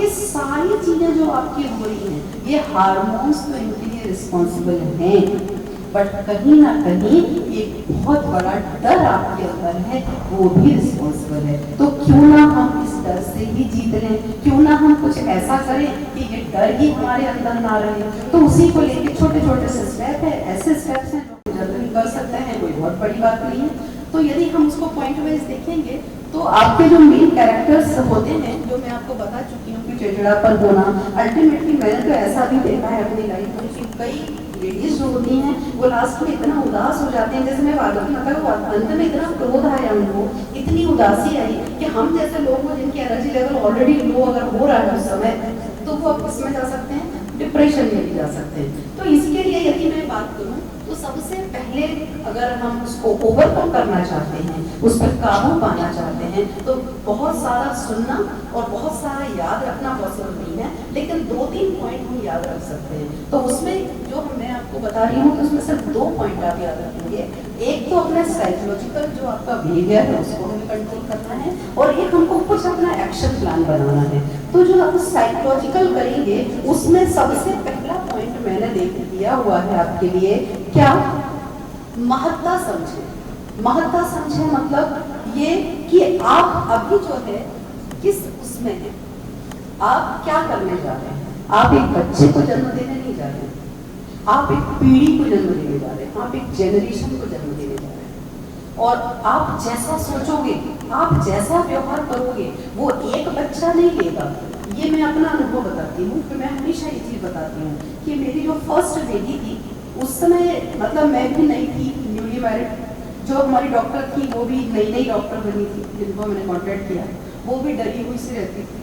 तो मुझे जरा सा तकलीफ होती थी मैं उनके पास खड़ी हो जाती थी कि मुझे तकलीफ हो रही है, ये हो रहा है, वो हो रहा है, जरा सा कुछ हुआ और हॉस्पिटल में पड़ी। और उनको भी डर लगता था कि कहीं ऐसा ना हो फर्स्ट केस में बिगड़ जाए। तो वो मुझे बहुत पैम्पर करते थे, तुरंत सोनोग्राफी, मतलब आप मान के चलिए 9 महीने में 9 सोनोग्राफी हुई होगी, तुरंत वो सोनोग्राफी को दिया। तो इस तरीके से जब वो बार बार इस तरीके से करते थे तो उनका भी कोशिश अच्छा ही देना था, उनका ये था कि केस ना बिगड़ जाए, और मेरे अंदर ये बात थी कि मतलब ऐसा ना हो कि गलत हो जाए कुछ। तो सब सिर्फ इसलिए ध्यान देते थे क्योंकि उस समय का समय इम्पोर्टेंट था। लेकिन जब मेरी दूसरी बेबी हुई और दूसरी बेबी के समय जो मुझे डॉक्टर मिली वो सीनियर थी, उस समय तक तो मैं भी सीनियर हो गई थी आफ्टर 5 इयर्स, लेकिन जो दूसरे डॉक्टर थी वो थोड़ा स्ट्रिक्ट भी थी, उनको नॉलेज भी बहुत था। तो अब यदि मैं उनके पास आती थी कि मुझे मैम ये प्रॉब्लम है, तो मुझे लगेगा मेरा बीपी लो है, मैंने आके उनसे बोला मेरा बीपी लो है, बोले आपका बीपी लो है, बोले आप ये बताइए, उस समय यहाँ आयुष्मान हॉस्पिटल हुआ करता था, काफी लंबा कॉरिडोर था यहाँ पर, जहाँ वो लास्ट में उनका कैबिन हुआ करता था। तो बोले आप ये बताइए आप चल के आए हैं या आप स्ट्रेचर पे आए हैं? तो मैंने कहा मैं तो चल के आई हूँ। बोले इतना लंबा कॉरिडोर आप चल के आए हो? मैंने कहा और बोल रहे हो बीपी लो है? मैंने कहा हाँ। बोले बीपी लो का मरीज खड़ा भी नहीं हो सकता। बोले ये फालतू के बहाने बनाना बंद करो और मेरे पास मत आया करो बार बार इस तरीके से। मतलब किसी तरह का कोई आपको टेंशन नहीं देना। उनके इस बिहेवियर से मुझे दूसरी बार उनके पास आने में बहुत डर लगता है। और ऐसा नहीं था कि वो कंसर्न नहीं थी, वो बाकायदा जो ट्रीटमेंट उनका चल रहा था उसका बाकायदा वो रखते थे। तो कहने का मतलब समझें, जो मैंने पहला पॉइंट उठाया कि ये सारी चीज़ों में हमारी कहना चाहिए जो मनोदशा हमारे साथ जो लोग करते सब इसीलिए हैं कि आपकी जो पीढ़ी है वो बहुत अच्छे से जन्म ले सके, लेकिन जिस तरीके से हमें ट्रीट किया जाता है उस पर भी असर पड़ता है। फिर दूसरा जो है कि आप ये भी समझें कि हमारे अंदर जो है वो एक बच्चा नहीं है, एक्चुअली में वो एक एनर्जी है। एनर्जी में फिजिक्स में पढ़ाते हैं, एनर्जी के बिना तो कुछ भी नहीं है। हम सुबह उठ के यदि बिस्तर पर पड़े हैं, एनर्जी नहीं तो हम खड़े भी नहीं हो सकते। तो आपके अंदर जो है वो जीवन ऊर्जा है, इतनी बड़ी एनर्जी आपके अंदर पल रही है। तो आप समझें कि हम अगर एक एक्शन भी गलत लेंगे तो ये एनर्जी तो ये तुरंत उसको क्या करेगी, एक्सेप्ट करेगी और कहीं ऐसा ना हो ये उसका संस्कार बन जाए। ये महत्ता समझो। तीसरी चीज है कि ये आपके लिए भी कोई यूनिक टाइम है। यूनिक क्यों है? क्योंकि बच्चा जैसे ही बड़ा होगा, आपने उससे बोला ये नहीं ये कर।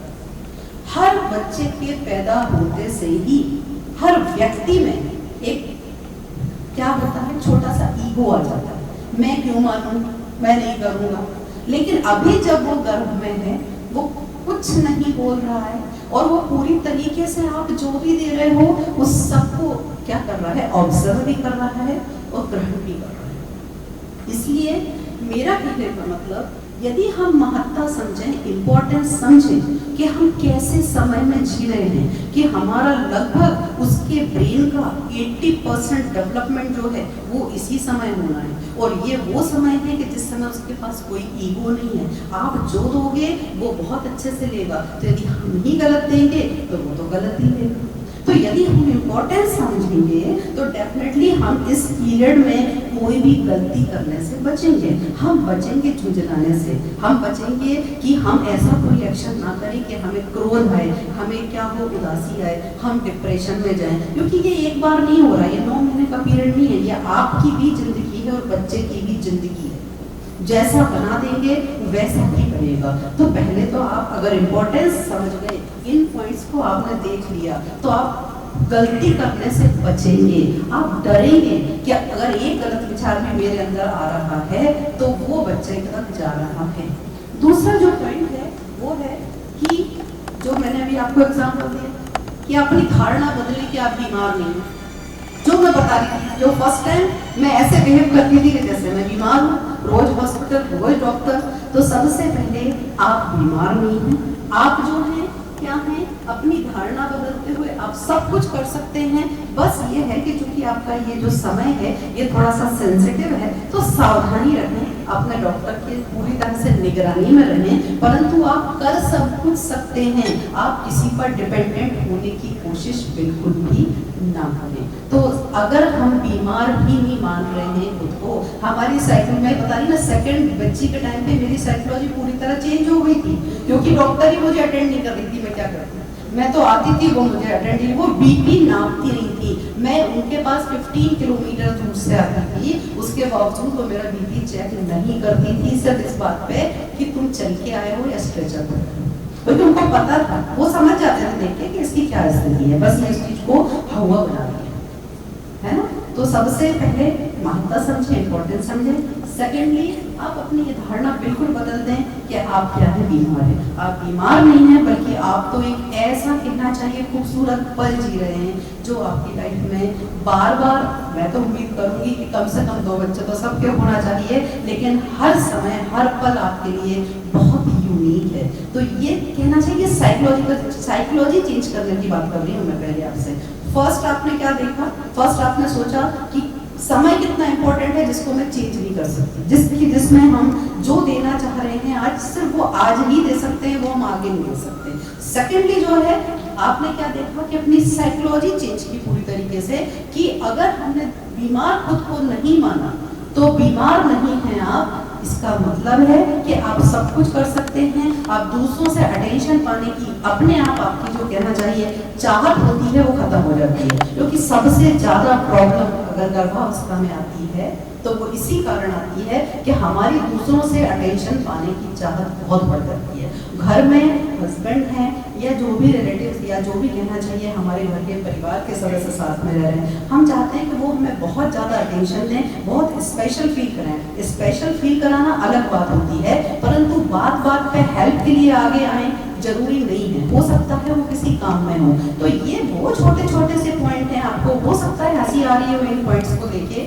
कि ये पॉइंट तो मैं मैनेज कर सकती हूँ, लेकिन ये वो पॉइंट है कि यदि हम इनको ध्यान में रखेंगे तो बनी बात है कि हम उस स्थिति तक, उदासी तक, डिप्रेशन तक या कहना चाहिए अनहैप्पीनेस तक नहीं पहुंच सकते। और इसी साइकोलॉजिकल ट्रीटमेंट में एक चीज बहुत इंपॉर्टेंट है जो मैंने अपने समय में महसूस की है कि जब हमारा व्यवहार बदलता है तो सबसे पहले हमारे रिश्ते खराब होते हैं। और रिश्ते हमारे किससे खराब होते हैं? जनरली जो हमारे आसपास होते हैं, जिसमें से स्पेशली हस्बैंड, जो कि सबसे ज्यादा टॉलरेट करता है हमारा बिहेवियर, है कि नहीं? और दूसरे अपने जो भी परिवार के सदस्य, जो झंझलाहट होगी, जो कुछ होगी, हस्बैंड पे तो निकाली जा सकती है, बिल्कुल हक है हमारा, है ना?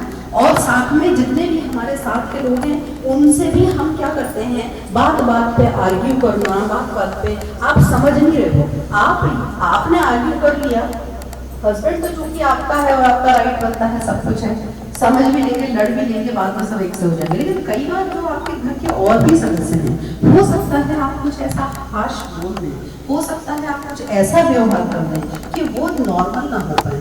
तो इस समय फिर आप सिर्फ एक चीज याद रखिए कि यदि आपके रिश्ते बिगड़ते हैं तो ये वही लोग हैं कि जब 9 महीने बाद आप तो बेड पे होंगे, आप कुछ भी करने में सक्षम नहीं होंगे, उस समय ये वही लोग होंगे जो आपको सपोर्ट देंगे। तो उनसे रिश्ते खराब ना करें। और एक चीज आपने देखा होगा, आज का बच्चा इतना अच्छा एजुकेशन देते हैं हम उसको, इतना बढ़िया कहना चाहिए सिलेक्शंस होते हैं, बच्चे पढ़ते हैं, लेकिन बच्चे अपनी कहना चाहिए नाकामयाबी बर्दाश्त नहीं कर पाते। उसका रीजन एक बहुत बड़ा है कि हमने अपना रिश्ता नहीं संभाला। हमारा जो झुंझलाहट रिश्तों पे निकला, सब निकला, वो उस बच्चे ने भी देखा, कल के दिन वो भी नहीं संभाल पाया उन चीजों को। और जब आपके रिश्ते कमजोर होते हैं तो आपके अंदर वो स्ट्रेंथ नहीं होती है जो स्ट्रेंथ आपको, एक कहते हैं एक से पेड़ होता है, तो एक पेड़ को अगर वो खड़ा हुआ है और वो गिरने वाला है तो उसको आप रस्सियों से क्या कर सकते हो, सपोर्ट दे सकते हो। तो ये रिश्ते एक्चुअली वो रस्सियां ही, और हम सबसे पहले जब गर्भावस्था में आते हैं हम इन रस्सियों को ही काटना शुरू करते हैं। क्यों? क्योंकि हमारा बिहेवियर चेंज हो रहा है, माना कि बिहेवियर चेंज हो रहा है। बट आप ये बात याद रखें कि अगर हमने यहाँ रिश्ते काटे तो हमारा बच्चा मनोवैज्ञानिक रूप से वीक ही रहेगा। उसके पास रिश्तों की ताकत अगर नहीं हुई तो वो अपनी जिंदगी में जब भी नाकामयाबी का अगर 1% भी उसको मिलेगा तो वो उसको फेस नहीं कर पाएगा। ये चीज बिल्कुल प्रैक्टिकल बता रही हूँ मैं, मुकेश नहीं बता रही हूँ कि रिश्ते जिनके भी अच्छे होते हैं उनके बच्चे जो होते हैं वो नाकामयाबी को भी बहुत अच्छे से बर्दाश्त कर पाते हैं। सक्सेस की कोई डेफिनेशन नहीं होती है। सक्सेस एक स्कूल वाले बच्चे को नर्सरी में टॉप करने सक्सेस लगती है, लेकिन जब बच्चा बड़ा होता है तो जैसे जैसे क्लास बढ़ती है उसको उस क्लास के अनुसार लगता है, जैसे थोड़ा बड़ा होता है तो एक उसको जॉब अच्छी चाहिए, वो सक्सेस लगती है। जॉब अच्छा होता है तो प्रमोशन चाहिए, वो सक्सेस लगती है। तो यदि आप ये कहें कि नहीं सक्सेस के लिए पागलपना गलत है तो वो गलत है। तो रिश्ते से उसको मजबूत बनाएं। आप अपने चिड़चिड़ाने में, आप अपने झुंझलाने में जब भी ऐसा कुछ हो, एक बात याद रखें कि ये रिश्ते अगर एक बार मेरे खराब हो गए तो कहीं ना कहीं मैं बाद में भी सफर मैं भी करूंगी, लेकिन मुझसे कहीं ज्यादा मेरा बच्चा करेगा, क्योंकि मैं तो भी जानती हूँ कि ये मेरे अपने हैं, लेकिन मेरा बच्चा जो पेट में है वो नहीं जानता कि ये मेरे कितने अपने हैं। वो सिर्फ आपसे वो झुंझलाहट, वो चिड़चिड़ाहट लेगा। तो ये जो पॉइंट्स थे जिसको मैंने आपको बताया, और लास्ट है क्या समझें अपनी जिम्मेदारी। मतलब जिम्मेदारी आपकी जो है वो कहना चाहिए 4 तरह के, हम आपकी जिम्मेदारी को 4 पोर्शंस में बांट सकते हैं हमारे बच्चे को लेके। एक तो होता है कि उसका हम फिजिकल क्वोशेंट मजबूत करें। तो फिजिकल क्वोशेंट क्या होता है कि मतलब हम उसको अच्छे से अच्छा खाना दें, अच्छे से अच्छी उसकी परवरिश करें। उसमें हर माँ बाप बहुत सक्षम है, नेट बिल्कुल जिंदाबाद है, सबको बहुत जानकारियां हैं, बताने की कोई जरूरत नहीं। सबका पीक्यू, बच्चे का पीक्यू विकसित करने में आप 1% भी कमी नहीं करते हैं। आज का माँ बाप बढ़ चढ़ के ही देता है। दूसरा पॉइंट होता है कि इंटेलिजेंट क्वेश्चन। तो इंटेलिजेंट क्वेश्चन भी वही है, उसमें आप कोशिश करते हो, आप पढ़ते हो अच्छा, आप बाकायदा, आप खुद भी इंटेलिजेंट होते हो, आप खुद का एजुकेशन भी बहुत अच्छा है। आपका जो दिक्कत है, आपकी दिक्कत कहाँ से स्टार्ट होती है कि हम उसके 2 क्वेश्चन छोड़ते हैं। एक होता है इमोशनल, और इमोशनल क्वेश्चन क्या है? मैं इंजीनियरिंग कॉलेज में 24 ईयर्स से, मैं टीएनपी सेल में हूँ, ट्रेनिंग एंड प्लेसमेंट सेल में। ट्रेनिंग एंड प्लेसमेंट सेल में जब हमारे पास इंटरव्यूअर आते हैं, बड़ी से बड़ी कंपनी आती है, माइक्रोसॉफ्ट आता है, गूगल आता है, अमेज़न आता है, लेकिन हर एक का जो बच्चे को ऑब्जर्व करने का तरीका होता है, उसका इंटेलिजेंट क्वेश्चन तो होता है, डेफिनेटली उससे कोडिंग करवाएंगे, लिखवाएंगे, वो सब कुछ जितने राउंड होते हैं टेक्निकल वो सारे होंगे, लेकिन एक लास्ट राउंड जो होता है वो इमोशनल क्वेश्चन का जरूर होता है, जिसमें वो बच्चे से कुछ इस तरह के क्वेश्चंस करते हैं जिनमें वो ये समझ लेते हैं कि ये बच्चा एक्चुअल में अगर इस कंपनी में आता है तो ये कंपनी के बारे में कितना सोचेगा, उसके हित के बारे में कितना सोचेगा। तो इमोशनल क्वेश्चन को आप सिर्फ बुकिश ना लें, आप ये ना सोचें कि ये उपदेश है। इमोशनल क्वेश्चन आज हमारे टीएनपी में बच्चे को अपॉइंट करने का सबसे बड़ा पॉइंट है, जिसपे हम बिल्कुल ध्यान नहीं दे रहे हैं। क्यों? क्योंकि हम अपनी हम समझ नहीं पा रहे हैं कि हम कितने इंपॉर्टेंट टाइम को जी रहे हैं, हम नहीं समझ पा रहे हैं हमारे रिश्ते क्या हैं। ये सारी चीजें जब हमारे हाथ से छूटने लगती हैं तो सबसे पहले जो वीक होता है वो होता है बच्चे का इमोशनल क्वेश्चन। और इमोशनल क्वेश्चन वीक हुआ तो बच्चा, बनी बात है, जब वो अपनी लाइफ में जब भी सर्वाइव करेगा तो उसको हमेशा कोई भी स्ट्रेंथ नजर नहीं आएगी, क्योंकि वो स्ट्रेंथ आपने ही नहीं दी। और लास्ट होता है कि आपका स्पिरिचुअल क्वेश्चन। आज कौन चाहता है कि वो स्पिरिचुअल बने, लेकिन तब भी फॉरेन से लोग एक्सेप्ट कर रहे हैं हमारे अपनी संस्कृति। कोई तो कारण है, घर में अगरबत्ती लगती है, माहौल तो अच्छा होता है, कोई तो रीजन है। स्पिरिचुअल तो होना पड़ेगा। स्पिरिचुअल का मतलब साधु या सन्यासी होना नहीं है। स्पिरिचुअल का मतलब है कि हमको नर्चर अपनी सोल को तो करना पड़ेगा। हमको कहीं ना कहीं ये जो ईमानदारी है, ये सारी चीजें, आज मैं अपने जॉब में हूँ और मैं हक से कहती हूँ, मैं ठोक के कहती हूँ, आप जितने लोगों से मिल सकते हैं, बेईमानी नहीं की। अगर बेईमानी आप नहीं करते हैं तो वो आपको कहना चाहिए, भले मानती हूँ आज का जमाना जो है बहुत ज्यादा कंपटीशन वाला है। आपको हो सकता है आप किसी कंपटीशन में पीछे रह जाएं, लेकिन आपको आगे जाके इकट्ठा बहुत कुछ मिल जाएगा। तो स्पिरिचुअल क्वेश्चन होना भी जरूरी है। इसके लिए जरूरी है कि आप बच्चे को, जो आप जैसे अभी गुरुजी आए थे, गुरुजी ने इतनी सारी चीजें बताई, कहीं ना कहीं हमको लगता है कि ये चीजें करना चाहिए, ये जो गर्भ के संस्कार है ये हमें देना चाहिए, क्योंकि यही तो वो समय है जब हम उसका स्पिरिचुअल क्वेश्चन बढ़ा सकते हैं। आप पैदा होने के बाद जब थोड़ा बड़ा होता है, फिर आपको जो स्पिरिचुअली बातें करते हो वो तो एक्सेप्ट भी नहीं करेगा उन चीजों को, जब तक वो खुद एक्सेप्ट करने में नहीं होगा। तो कहने का मतलब समझो कि ये जो आपका है कि जो लास्ट पॉइंट है कि समझे अपनी जिम्मेदारी, उसमें हमें 2 पॉइंट पे बहुत ध्यान देना है। वो है एक तो इमोशनल क्वेश्चन और एक है अपना क्या, स्पिरिचुअल क्वेश्चन। इनके लिए भी अपने को काम करना है। तो मेरा कहने का मतलब आप शायद समझ में होंगे कि मैंने 2 भागों में भी बांटा था कि एक तो हम अपनी साइकोलॉजी चेंज कर लें, दूसरा हम अपना एक्शन प्लान लें। साइकोलॉजी चेंज हो जाएगी, एक्शन प्लान अपने आप चेंज हो जाएगा। तो साइकोलॉजी में आप अपना अगर इम्पोर्टेंस समझ गए हैं इस समय की, तो आप गलती से भी गलती नहीं करेंगे, क्योंकि आप झूठ नहीं बोल सकते। इस बच्चे से आप झूठ नहीं बोल सकते, आप किसी से झूठ बोल सकते हो, इस बच्चे से झूठ नहीं बोल सकते। तो आप अगर इम्पोर्टेंस समझ गए हैं, आप अपने रिश्तों की कीमत समझ गए हैं, तो ऑटोमेटिकली आपका इमोशनल क्वेश्चन बैलेंस हो जाएगा। और इसके बाद जो आता है वो है कि आप क्या एक्शन लें, आपकी कार्य योजना क्या होनी चाहिए, हम क्या करें। तो कार्य योजना के लिए ये एक कहना चाहिए डायग्राम के थ्रू मैं आपको समझाना चाहती हूँ कि अगर एनर्जी की हम बात करते हैं तो आपके घरों में भी पानी अगर आता है तो नीचे जो पानी होता है स्टोर करते हुआ, और बाई चांस उसको आपको ऊपर चढ़ाना है, तो क्या अपने आप पानी चढ़ सकता है?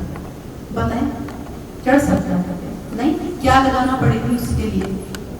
क्या लगाना पड़ेगी? मोटर लगाना पड़ेगी, मशीन लगाना पड़ेगी। यानी जो कहना चाहिए, अगर टेम्परेचर है, टेम्परेचर यदि कोई चीज गर्म है तो गर्म अगर आप रख दोगे तो थोड़ी देर बाद क्या हो जाएगी? ठंडी हो जाएगी। ऑटोमेटिकली कोई भी चीज का जो बहाव होता है, फ्लो होता है, वो हमेशा क्या होता है? हाई टू लो होता है। और जो मैंने घर की बात करी कि पानी चढ़ाना है, अगर लो से हाई जाना है तो हमें क्या करना पड़ेगा? मोटर तो लगाना पड़ेगी। समझ रहे हैं बात को? कहाँ आ रही हूँ मैं? इस समय हमारी एनर्जी लो है, कारण हमारे हार्मोन्स, कारण हमारे उथल पुथल दिमाग की, हमारी एनर्जी लो है, और उसको हमें कहाँ ले जाना है? हाई पे ले जाना है, तो मोटर तो लगाना पड़ेगा। तो ये जो मोटर आप लगाते हैं, ये जो आपका मोटर आप लगाते हैं, वो मोटर होती है क्या? ईश्वर। आपको किसी ऐसे सोर्स से तो कनेक्ट होना पड़ेगा जो सोर्स आपको एनर्जी दे। और मैं नहीं मानती हूँ कि ऐसा कोई भी सोर्स हो सकता है जो हमें लगातार एनर्जी देता रहे सिवाय ईश्वर के। तो यदि आप ईश्वर को नहीं भी मानते हैं, आप जिसको भी मानते हैं, आप उससे कनेक्ट हो।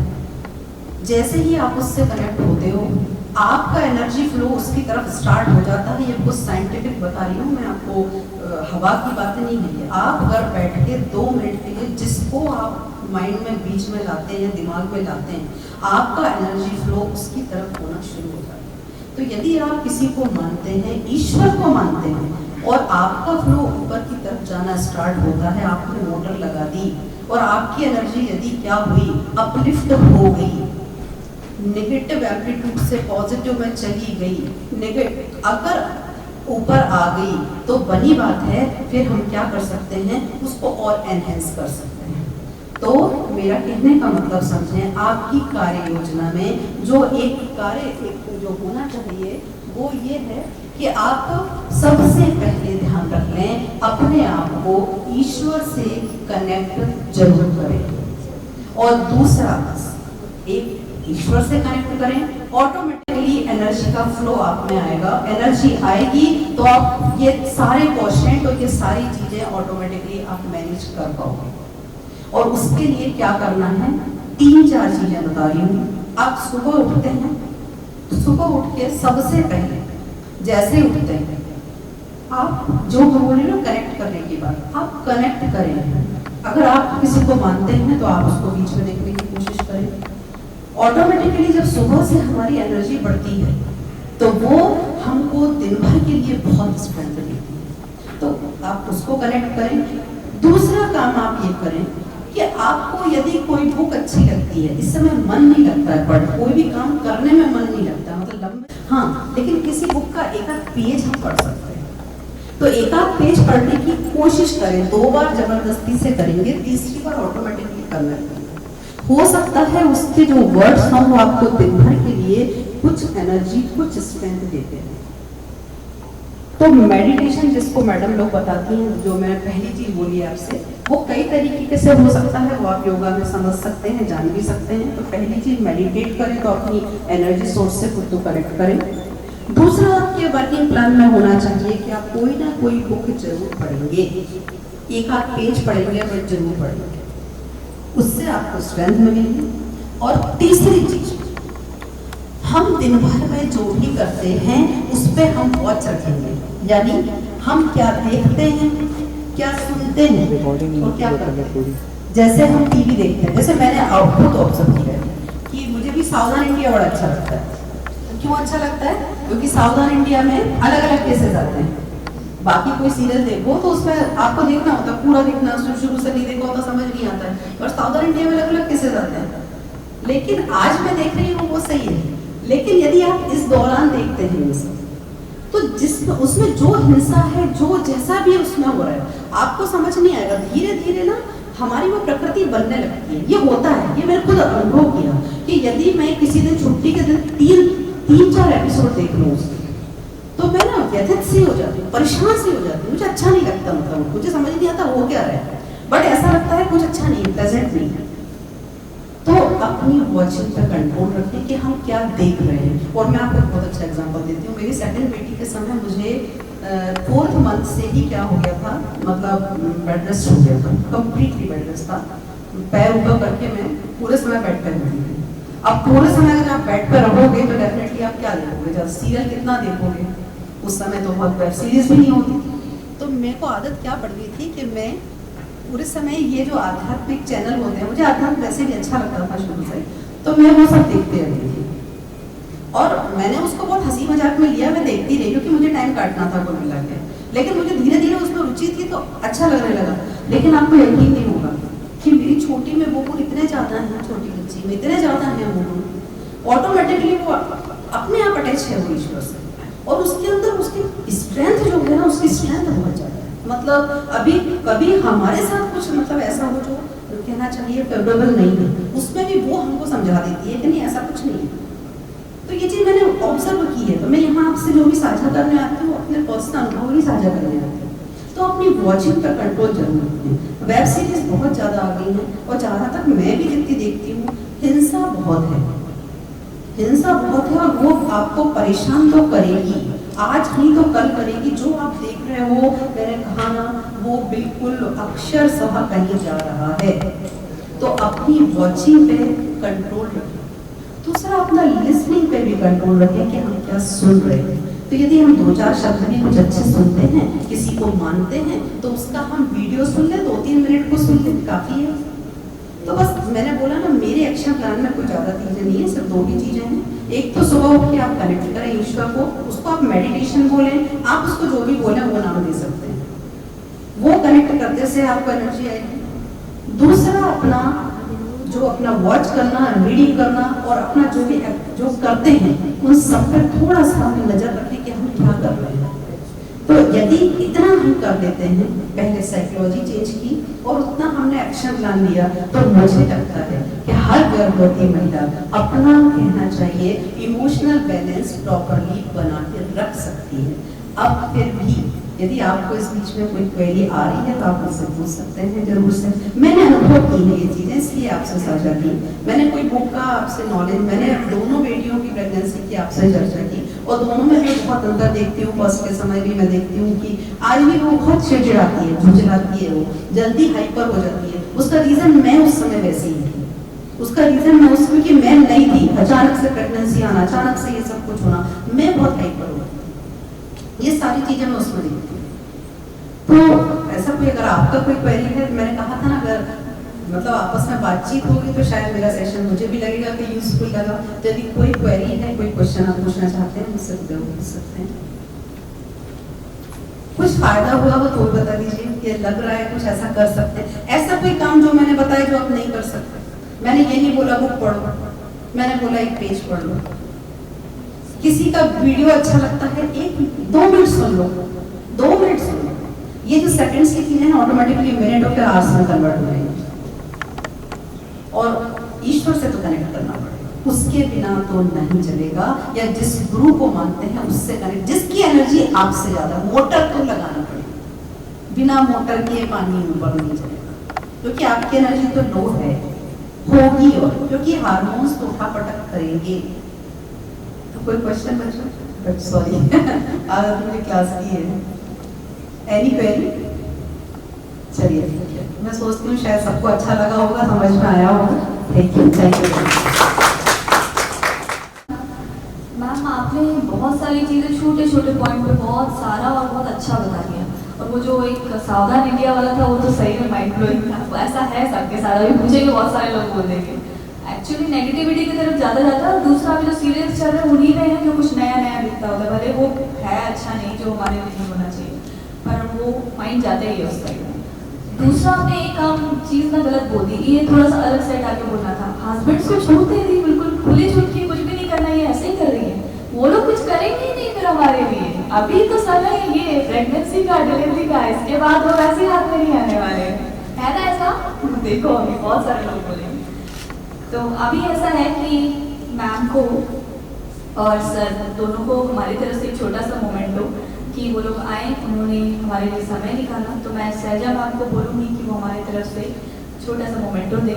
पहले सर को, डॉक्टर ने त्रिपाठी सर को।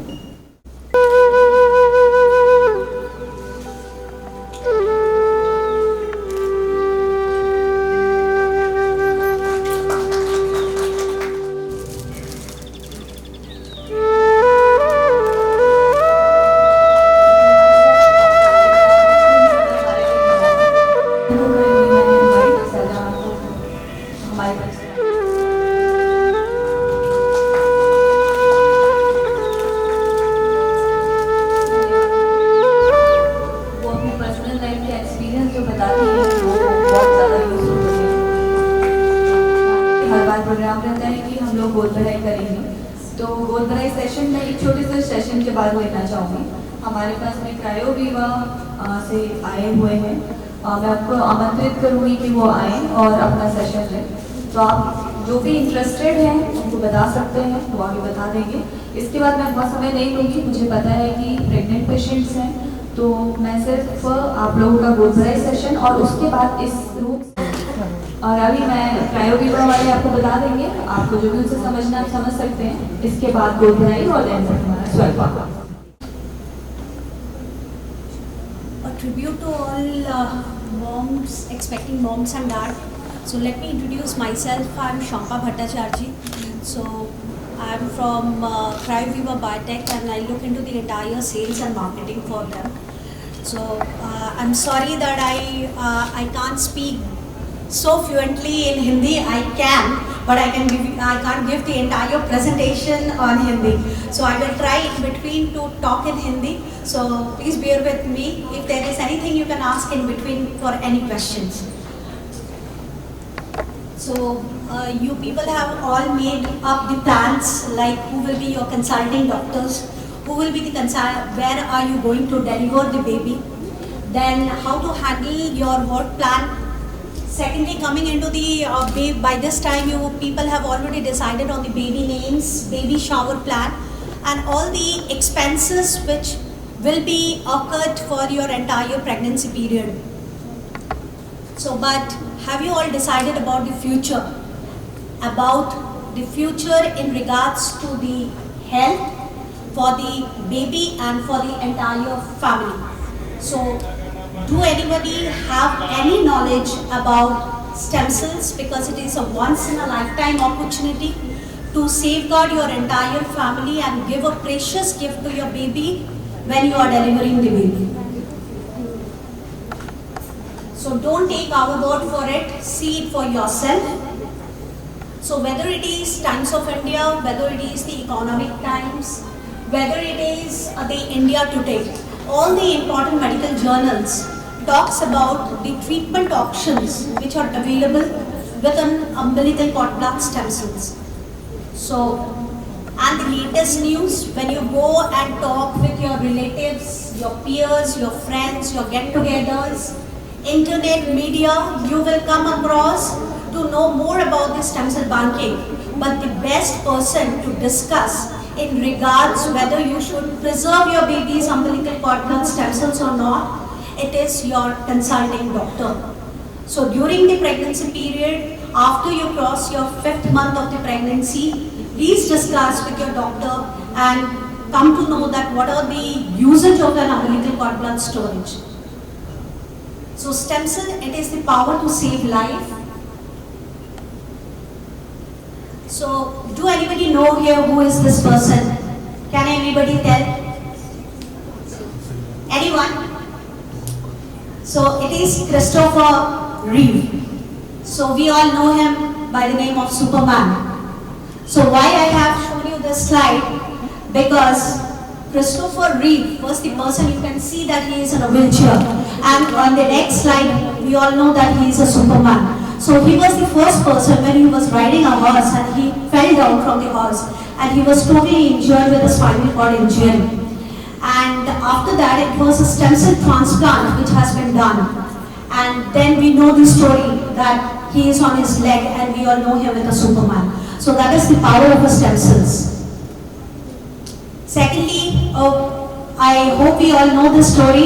It is Dolly, right? In the school days, we all know that what is Dolly. So Dolly is a means ship. So the ship, we know that it has the cloning, the mothership. From the mothership, the cloning has been, the stem cells has been stored, and the baby ship cloning has been made. So that is the story of Dolly, and which is for stem cells, which has been done with stem cells only. So why stem cells? Because the name stem cell has derived from a tree. So as these stems are very powerful and it give the branches, it give the fruits and the flowers, and the same is like an umbilical cord blood stem cells. So if the umbilical cord blood stem cell, if it is been preserved, it works as a regenerative medicines. There are three main sources of preserving umbilical cord blood stem cells, or we can get the stem cells from. One is from the peripheral blood, the second is from bone marrow, and the third is umbilical cord blood stem cells, which you can get it during the time of the delivery. So when the baby is delivered, at the time we preserve the umbilical cord blood. And from the umbilical cord blood stem cells, there are the two stem cells which we can derive. One is a hematopoietic stem cells, which can treat all the blood related disorders, and the outer portion of the cord has also been preserved, which has mesenchymal stem cells, and that is an organ related stem cells. So anything which is related to the organ can be treated with mesenchymal stem cells. So if you are deciding to preserve the baby's umbilical cord blood, so it is where you are taking the decision to treat the blood related disorders as well as the organ related disorders. Cord blood banking, so there are, that approved therapy means the therapy which are already been approved, and the treatment can be done, which is the 80-odd disorder, which are all related to blood related disorders like leukemia, thalassemia, severe aplastic anemia, that are 100% cured with umbilical cord blood stem cell transplant. Second is the therapies which are awaiting approval, which are 147 odd disorders, which are on the clinical trials, and these clinical trials are which has been made on human itself, but still it is that 5 years has not been crossed so that we can put it on an approved therapy. So umbilical cord blood preservation or the stem cell transplant are the futuristic concept. Down the line of the 10 years, the more of the disorders will be coming into the approved therapy, and you can go ahead and do the treatment with that. So if you are considering to preserve the baby's umbilical cord blood stem cells, so actually you are taking a decision to cure 450 odd disorders in the current situation. This is the probability that why should I, or what are the probability of one person using the treatment for a stem cell. So it has been seen that with an American data that out of 200 babies, one baby in the lifetime of a 70 years would be, whether it is a baby or the family members, will be needing the umbilical cord blood stem cell transplant in their lifetime of 70 years. Out of which, if there are the two ways of doing the treatment, either the baby himself or herself is using the own cord blood which has been preserved, that is an autologous stem cell transplant. So out of 435 baby, one baby might be needing in the 70 years of age to go ahead and do the treatment with the preserved umbilical cord blood stem cell for themselves. And it is, if it is an allogenic, that I have preserved my baby's cord blood stem cells, and anybody in my family wants to use this stem cell, then the probability is out of 435%, one person might be needing that stem cell. So overall put together, both the autologous as well as allogenic, whether my baby use his own cord blood or if the cord blood is preserved and it has been used by any family member, then the ratio is 435 into 1. So overall the total put together with the autologous and allogenic is out of 200%, 1% will be needing this stem cell transplant in a lifetime of 70 years. So talking about the CryoViva as a company, we are from an RGCOP group, which is a powerhouse multinational with thriving business in beverages, fast food, restaurants, retail, ice creams, dairy products, healthcare and education. We all know that RG Corp have a Varun Beverages, might be we know this name, which is a listed company in the Indian Stock Exchange in 2016, the brand and the largest network franchising of Pepsi. The brands which the net worth of the company is 41 billion in the Indian currency. Why I am telling it? Because the preservation of an umbilical cord blood is for becoming either 21 years or for the 75 years. So the financial stability of the organization matters a lot. So the brands which you can see that we know is Aquafina, Tropicana, Mirinda. So these are the brands which are associated with Cryoviva Biotech. Coming into the next, like I have told that they are into beverages as well as food and restaurants. So the second is Devyani International, which is also a listed organization in Indian Stock Exchange in 2021, and the net worth of the company is $719 billion in Indian currency. And the brands which are associated is Cafe Costa, Pizza Hut, and KFC. So coming into the preservation, the processing and the facility which we have in regards to the preservation of an umbilical cord blood stem cell is in Gurgaon, which is a 28,000 square feet state-of-the-art facility. 3 lakh and more samples are preserved with us. And we have all the global accreditations which are needed to run the facility, whether it is ABB, whether it is FACTEC cord, whether it is NABL. This is the transplant record. It is not only that the treatments are happening only for the blood-related disorder. We all know that today the cerebral palsy and autism. So autism is a disorder which ultimately there is no prenatal testing for that. So the people come to know when the baby starts going to the school. So that is on a clinical trial, but still the treatment options are available for autism.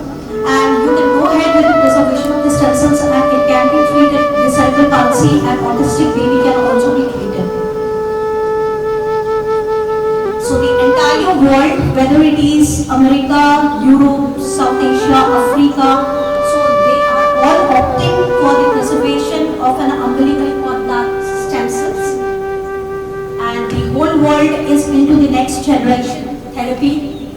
So you can make the choice either today for the coming future for giving a healthy life to your baby and the entire family. Thank you so much. If there is any question in regards to this, you can definitely ask us. We will tell you about the thing, or else we will connect you. As we have interacted with you, we have given some educational material. I would like everybody to go through the same. And in between, if you think that you want to connect to us, please to give us a call, or we will give you a call, so that if you want, we can give you a free demonstration at your convenient time and place by demonstrating the entire brief description about the entire presentation of preservation of this. Thank you so much. If there is anything, you can ask us. Thanks. की तरफ रुक लूँगी और गोद भराई की तरफ आऊँगी। तो सबसे पहले मैं नाम ले लेती हूँ।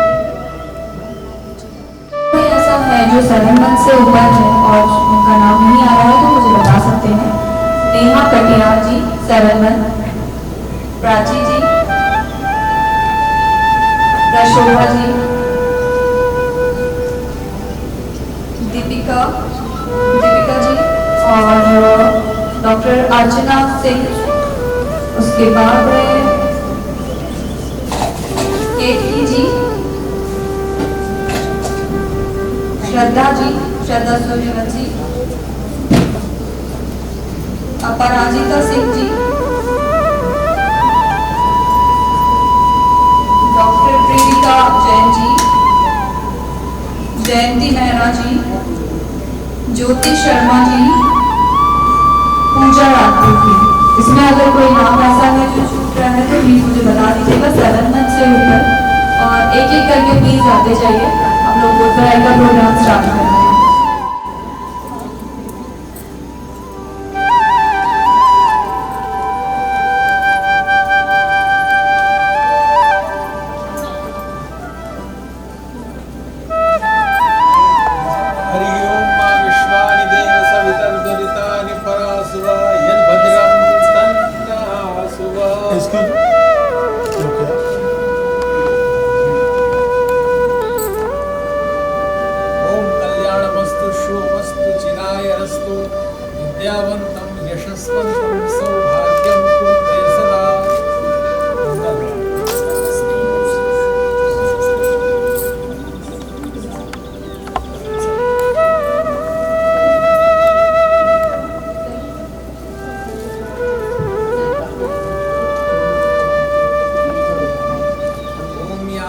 मेधां देवगणाः पितरश्च उपासते तया मामद्य मेधयाग्ने मेधाभिरक्कुरु। मंगल शुभ कल्याण। ओम यां मेधां देवगणाः पितरश्च उपासते तया मामद्य मेधयाग्ने मेधाभिरक्कुरु। ओम कल्याणमस्तु शुभमस्तु चिरायस्तु विद्यावन्तं यशस्वन्तं। सर आप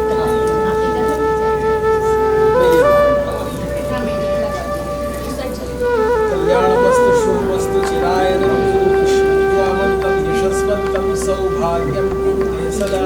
खूब आनंद हो, सौभाग्य हो, मंगल हो। ओम यां मेधां देवगणाः पितरश्च उपासते तया मामद्य मेधयाग्ने मेधाभिरक्कुरु। ओम स्वस्ति कल्याणमस्तु मस्तु शुभमस्तु चिरायस्तु विद्यावन्तं यशस्वन्तं सौभाग्यं कुरुते सदा। ओम कल्याणमस्तु शुभमस्तु चिरायस्तु विद्यावन्तं यशस्वन्तं सौभाग्यं कुरुते सदा।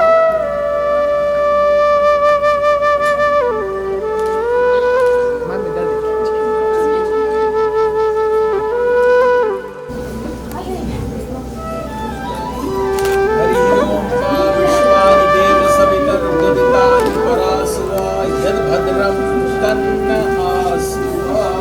ओम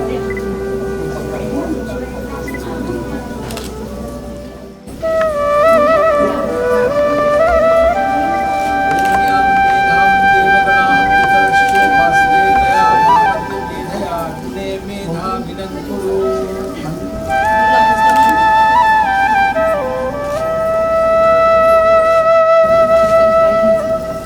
कल्याणमस्तु शुभमस्तु चिरायस्तु विद्यावन्तं यशस्वन्तं सौभाग्यं कुरुते सदा।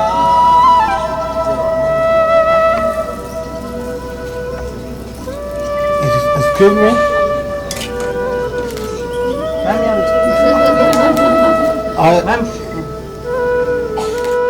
पितरश्च उपासते तया मामद्य मेधयाग्ने मेधाभिरक्कुरु। ठीक, मंगल हो आपका।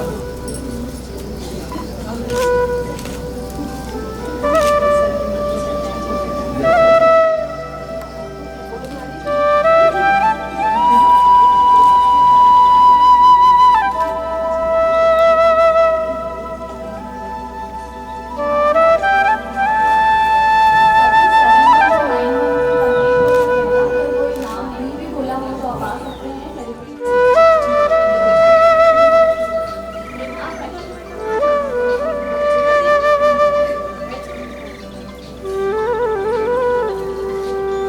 Excuse me, सामने देखना। Excuse me. हाँ, very good.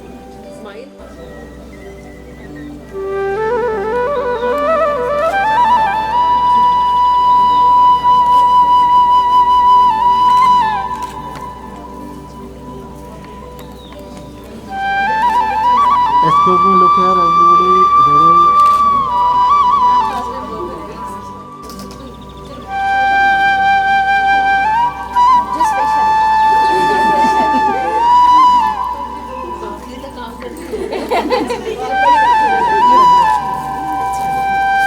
आज के विशिष्ट अतिथि। आज के विशिष्ट अतिथि। सभी लोग आ गए मैम, टोपी में सभी लोग। थोड़ा सा बैक होइए।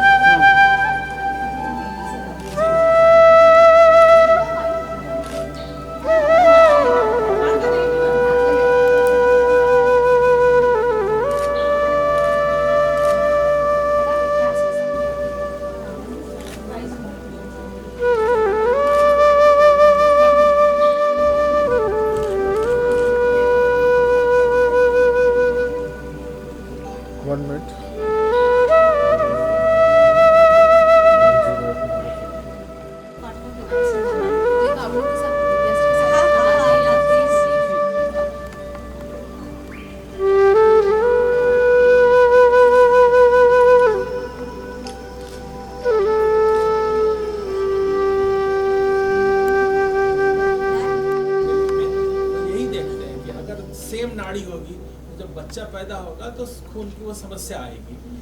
तो